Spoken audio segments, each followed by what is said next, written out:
And let's begin this half hour, though, with some new details in the Amanda Knox case.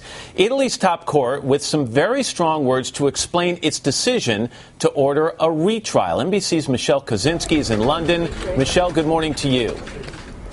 Hi, Matt. You know, it was a stunning decision to retry this case after Amanda Knox and her then boyfriend first were convicted, then acquitted of killing Amanda's roommate with virtually no physical evidence against them. But now the court is saying it's the totality of the case that has to be looked at, not just the lack of DNA or lack of any motive. Amanda Knox spent 4 years in an Italian prison, convicted along with then-boyfriend Raffaelle Sollecito of murdering Amanda's roommate Meredith Kercher. Then they were freed, convictions overturned. And then this year, suddenly a reversal by a higher court, meaning back to trial for both. Now we learn why. The court saying there were serious deficiencies, contradictions, and illogic in the way those convictions were thrown out. That circumstantial evidence was glossed over.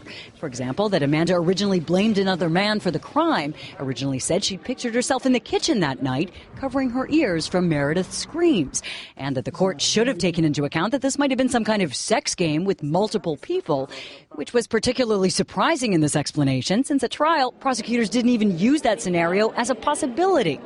Basically, this court says much more should have been considered on review than the utter lack of reliable DNA evidence. Amanda's American attorney, though, is not worried. Since there was no evidence, there is no evidence, and there never will be any evidence, our feeling is that this next review should result in the same verdict, one that demonstrates that Amanda Knox should be exonerated and found not guilty.